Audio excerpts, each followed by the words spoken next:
Everyone, welcome to angular physics again. आज हम एक स्प्रिंग ब्लॉक का क्वेश्चन करेंगे। इस क्वेश्चन में बोला गया है कि हमारे पास दो ब्लॉक्स हैं, small M mass and capital M mass, जिसका स्प्रिंग कांस्टेंट के है। बोला गया है the blocks are kept on smooth horizontal plane and are at rest.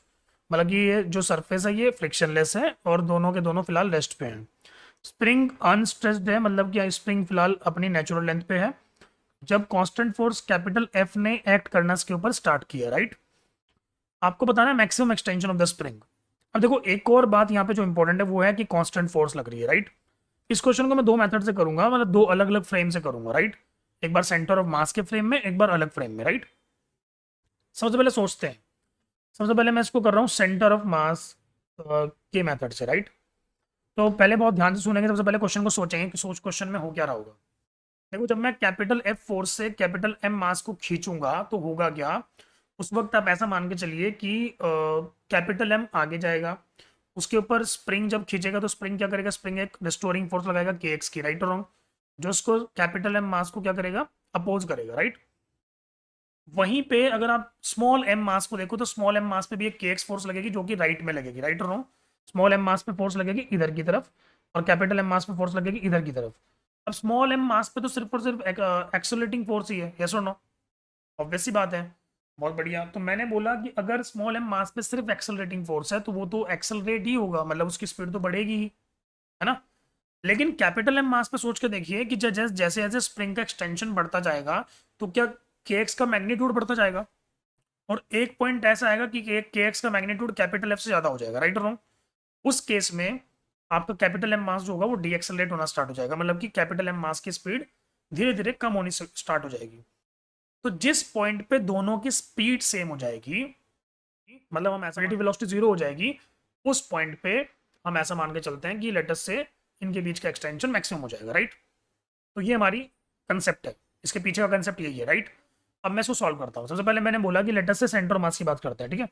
Centre mass की अगर मैं एक्सेलरेशन निकालने की कोशिश करूँ तो एक्सेलरेशन ऑफ सेंटर मास क्या होता है, नेट एक्सटर्नल फोर्स निकालने पहले इसके ऊपर, net external force upon total मास, यही होता है फॉर्मूला। नेट एक्सटर्नल फोर्स है हमारी एफ और टोटल मास है हमारा capital M plus small m. ये बात समझ में आ गई। ये सेंटर मास का हमारा एक्सेलरेशन हुआ, राइट। अब मैंने क्या करा, मैं क्या कर रहा हूँ, मैंने बोला कि लेटस से सेंटर मास यहाँ पे है, मैं सेंटर मास पे जाके बैठ गया, राइट और रॉन्ग। मैंने देखा कि जो इधर वाला मास है जिसको मैं कैपिटल एम बोल रहा हूँ, इसके ऊपर एक फोर्स तो लग रही है कैपिटल एफ, राइट और रॉन्ग, और मेरा सेंटर मास फिलहाल एक्सेलरेटेड है ना। तो जब मैं उसके ऊपर जाके बैठ जाऊंगा तो मैं कौन से फ्रेम में बैठा हूँ, नॉन इनर्शियल फ्रेम में, राइट और रॉन्ग। अगर मैं नॉन इनर्शियल फ्रेम में बैठा हूँ तो क्या जिसको देख रहा हूँ उसमें सूडो फोर्स देनी जरूरी है। सूडो फोर्स का फॉर्मूला क्या है, याद करो। सूडो फोर्स का फॉर्मूला होता है एक्सेलरेशन अपनी और मास दूसरे का जिसको दे रहे हैं, राइट और रॉन्ग। तो मास कितना है इसका, कैपिटल एम, और एक्सेलरेशन अपनी तो उल्टी करके देनी है, राइट और रॉन्ग। तो कितना आएगा, M into A centre of mass. वैसे ही अब इधर वाले ब्लॉक को देखते हैं, इधर वाला ब्लॉक कितना है, स्मॉल एम मास। इसको क्या दें, इसको भी एक सूडो फोर्स दे दें। क्या सूडो फोर्स, क्या हमारा एक्सेलरेशन, हमारा सेंटर मास तो इधर चल रहा था तो इसको भी उल्टी करके दे दीजिए एक फोर्स, मास इसका और सेंटर ऑफ मास की एक्सेलरेशन, राइट और रॉन्ग। बहुत बढ़िया। अगर मैंने आपसे पूछा, बताइए कि फिलहाल क्या लेटस से कैपिटल एम जो है वो इधर की तरफ चला, x1 मान लेते हैं, राइट और रॉन्ग, सेंटर मास के फ्रेम में बोल रहा हूं मैं, और ये चला इधर की तरफ मान लेते हैं x2। अरे हाँ या ना, पक्की बात है। अब मुझे बताइए कि जो ये फोर्सेस वर्क डन कर रही होंगी, ये वर्क डन कहाँ कहाँ पे जाएगा। अब ये पोटेंशियल एनर्जी में, किसकी potential energy, spring potential energy, right और रॉन्ग।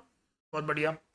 तो मैंने बोला कि लेकिन मुझे उस केस में मैं डायरेक्टली बोल सकता हूँ कि work done by these forces will be equal to spring potential energy, yes और नो।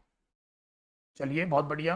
तो मैंने बोला भाई सबसे पहले देखते हैं कि कैपिटल एम मास पे कितना फोर्स का वर्क डन हुआ। तो भाई एफ फोर्स लग रही है कैपिटल एफ, ठीक है ना, माइनस एम इंटू ए सेंटर मास की वैल्यू लगा देते हैं। ए सेंटर मास की वैल्यू हमारे पास कितनी आई थी, याद कीजिए, हमारे पास आई थी F upon capital M plus small m, right.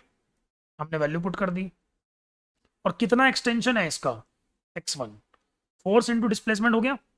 अब दूसरे का वर्क डन देखते हैं एक बार, ठीक है। दूसरे का वर्क डन कितना आएगा बताइए जरा फटाफट। ये आएगा एम इंटू ए centre mass again F upon M plus M into इसका एक्सटेंशन कितना, x2 है, इक्वल्स टू कितना, spring potential energy that is what, half के x1 प्लस x2 का होल स्क्वायर, क्योंकि टोटल एक्सटेंशन कितना होगा, x1 प्लस x2 बहुत बढ़िया। अब ध्यान से देखें तो क्या मैं इसमें से कॉमन ले सकता हूँ, small m capital F upon capital M plus small m into x1 plus x2 equals to half के x1 प्लस x2 का whole square. x1 plus x2 से x1 प्लस x2 गया तो हमारे पास x मैक्स की वैल्यू आ रही है, यही x1 प्लस x2 को मैं x मैक्स बोल रहा हूँ। It is 2mf upon k into m plus small m। तो ये है हमारा answer, right. This is one of the method, right. ये मैंने कौन से फ्रेम में किया, सेंटर मास के फ्रेम में। अब मैं इसको दूसरे फ्रेम से बता दूं, एक बार बोलेंगे। हमने बोला कि लेटेस्ट से हमारा ये ब्लॉक था स्मॉल m और ये स्प्रिंग था हमारा, राइट।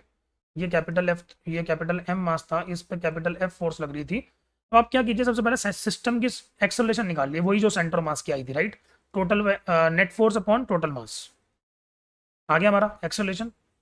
अब मुझे बताइए अब क्या करें, क्या ये एक्सेलरेशन इसके पास भी है, स्मॉल m के पास भी है और कैपिटल M के पास भी है। तो आप क्या कीजिए, जाके स्मॉल m पे जाके बैठ जाइए, राइट और रॉन्ग। अगर तुम स्मॉल m पे जाके बैठ गए तो स्मॉल m तो रुक गया, एक को तो आपने रोक दिया।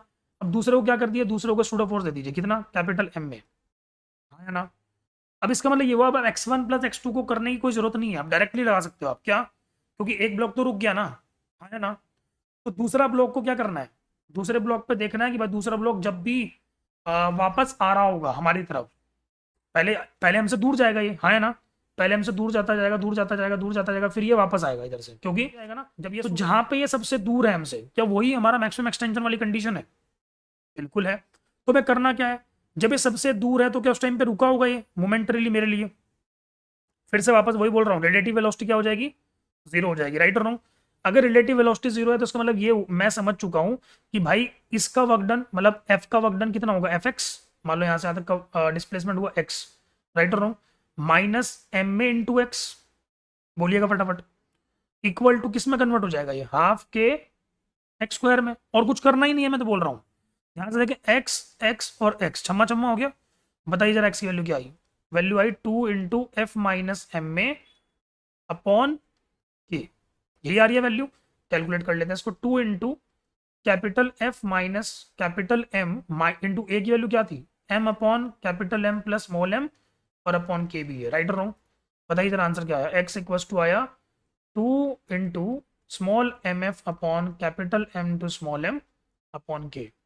This is the extension and that is the maximum extension, right. मुझे लग रहा है समझ में आया होगा, दोनों मेथड समझ में आए होंगे। मुझे लग रहा है लास्ट जो सेकंड वाला मेथड मैंने बताया ना, दैट इज मोर बेटर, ज़्यादा अच्छे से कंसेप्ट क्लियर करके जाता है ये वाला method. Is that clear. So hope आप लोगों को अच्छा लगा होगा ये वीडियो, और मैं कुछ और स्प्रिंग प्रॉब्लम्स भी लेके आ रहा हूँ अलग अलग वेराइटीज़ की, तो उनको भी आपको देखना है और उसके लिए आपको सब्सक्राइब करना पड़ेगा चैनल को, ठीक है। इतनी बात, thank you everyone, have a great